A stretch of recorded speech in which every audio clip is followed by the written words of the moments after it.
নমস্কাৰ প্ৰিয় বন্ধু বান্ধৱীসকল ড্ৰিম ডাইভ ইউটিউব চেনেলটোত আপোনালোকক স্বাগতম জনাইছোঁ।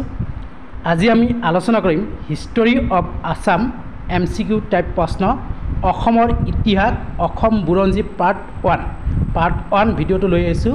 গতিকে ভিডিঅ'টো স্কিপ নকৰাকৈ আপোনালোকে ভালদৰে চাব, তেতিয়াহ'লে ভিডিঅ'টোত থকা অসম বুৰঞ্জীৰ বিভিন্ন প্ৰশ্ন আপোনালোকে এই ভিডিঅ'টোত ভালদৰে বুজিব পাৰিব। গতিকে পলম নকৰি আজি ভিডিঅ'টো আৰম্ভ কৰিছোঁ। প্ৰশ্ন নম্বৰ 1,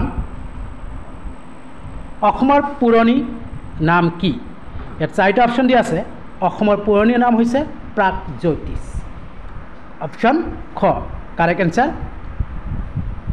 প্ৰশ্ন নম্বৰ 2, প্ৰাগজ্যোতিষৰ ৰাজধানী ক'ত আছিল?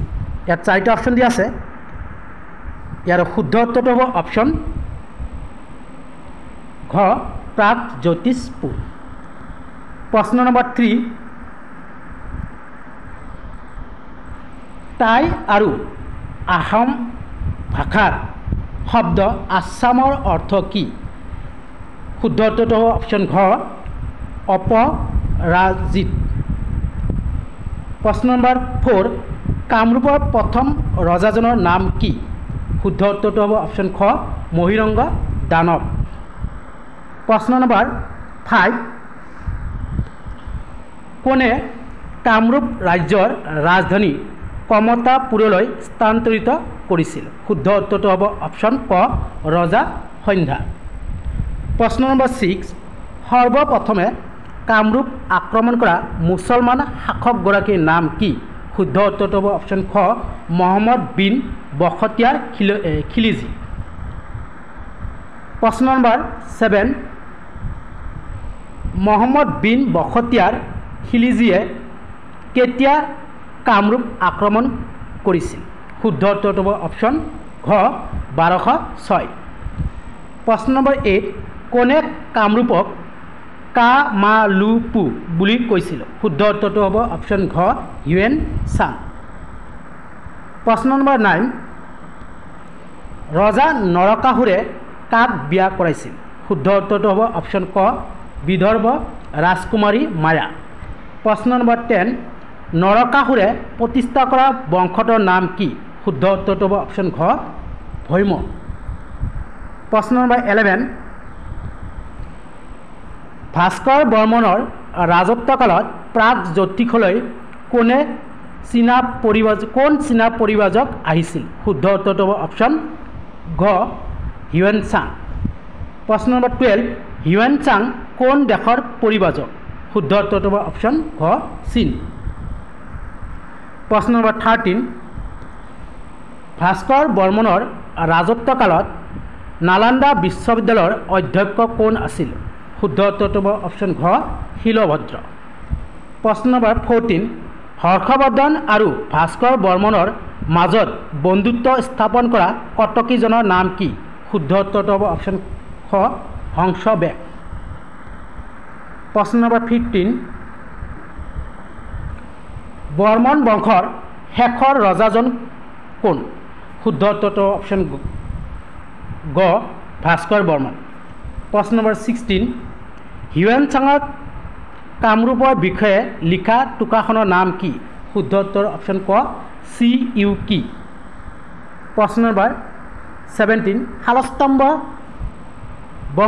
বংশৰ প্ৰতিষ্ঠাপকৰ নাম কি? শুদ্ধ উত্তৰ অপশ্যন ক শালস্তম্ভ। প্ৰশ্ন নম্বৰ 18, শালস্তম্ভ বংশৰ ৰাজধানী ক'ত আছিল? শুদ্ধ উত্তৰ অপশ্যন ক হাৰুপেশ্বৰ। প্ৰশ্ন নম্বৰ 19,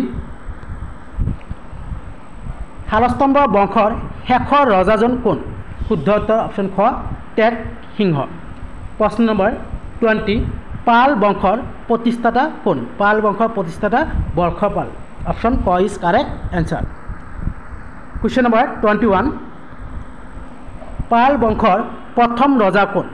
পাল বংশৰ প্ৰথম ৰজা খ বৰ্ষপাল। প্ৰশ্ন নম্বৰ 22, পাল বংশৰ শেষ ৰজাজনৰ নাম কি? শুদ্ধ উত্তৰ অপশ্যন ক জয়পাল। প্ৰশ্ন নম্বৰ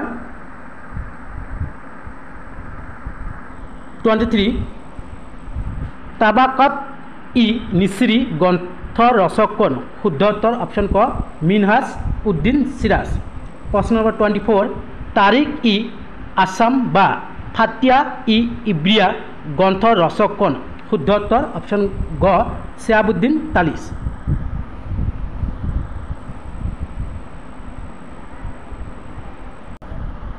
প্ৰশ্ন নম্বৰ 25 গৌড় ৰাজ্যৰ কোনে প্ৰতিষ্ঠা কৰিছে গৌড় ৰাজ্য কোনে প্ৰতিষ্ঠা কৰিছে অপশ্যন ক ইজ কাৰেক্ট আনসাৰ শশাংকই প্ৰশ্ন নম্বৰ 26 ৰজা শশাংকৰ ৰাজধানী ক'ত আছিল শুদ্ধ উত্তৰ হ'ব অপশ্যন গ কৰ্ণ সুবৰ্ণ প্ৰশ্ন নম্বৰ 27 প্ৰাচীন গৌড় ৰাজ্য বৰ্তমান ক'ত অৱস্থিত শুদ্ধ উত্তৰটো হ'ব অপশ্যন খ পশ্চিমবংগ আৰু বাংলাদেশ প্ৰশ্ন নম্বৰ 28 কোনে খেন বা সেন বংশ প্ৰতিষ্ঠা কৰিছিল শুদ্ধ উত্তৰটো হ'ব অপশ্যন খ নীলধ্বজ প্ৰশ্ন নম্বৰ 29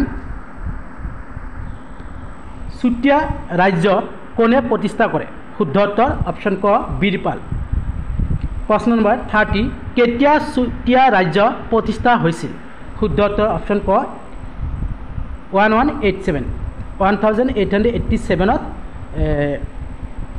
চুতীয়া ৰাজ্য প্ৰতিষ্ঠা হৈছিল 1187 প্ৰশ্ন নম্বৰ 31 চুতীয়াসকলৰ শেষৰ ৰজাজনৰ নাম কি শুদ্ধ উত্তৰ অপশ্যন ক নিত্যপাল প্ৰশ্ন নম্বৰ 32 কোচ শব্দ উৎপত্তি কৰ পৰা হৈছে শুদ্ধ উত্তৰ অপশ্যন ক কোৱাচ বা কম্বজ প্ৰশ্ন নম্বৰ 33 জয়ধ্বজ সিংহক কি ৰজা বুলিছিল জয়ধ্বজ সিংহক কি ৰজা বুলিছিল শুদ্ধ উত্তৰ অপশ্যন ঘ সকলোবোৰ শুদ্ধ জয়ধ্বজ সিংহক ভগা ৰজা পতা ৰজা শৰণীয় ৰজা তিনিওটাই বুলিছিল প্ৰশ্ন নম্বৰ 34 জয়ধ্বজ সিংহৰ দিনত কোন মোগলে আক্ৰমণ কৰে শুদ্ধ উত্তৰ অপশ্যন ঘ মীৰ জুমলা প্ৰশ্ন নম্বৰ 35 হিলাজাৰী ঘাটৰ সন্ধি কেতিয়া হয় শুদ্ধ উত্তৰ অপশ্যন গ 1663 প্ৰশ্ন নম্বৰ 36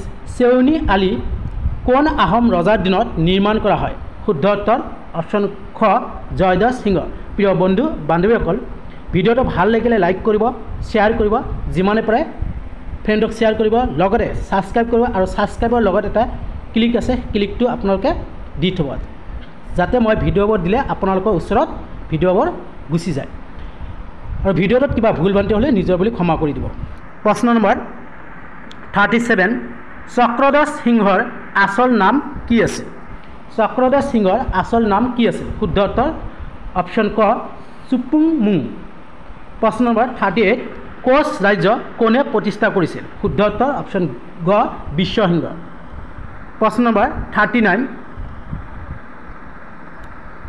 39 কোচ ৰাজ্য কেতিয়া বিভক্ত হৈছিল 1581 অপশ্যন গ প্ৰশ্ন নম্বৰ 40 কোচ ৰজা ৰঘুদেৱৰ জীয়েকৰ নাম কি আছিল শুদ্ধ উত্তৰ অপশ্যন ক শংকলা ধন্যবাদ।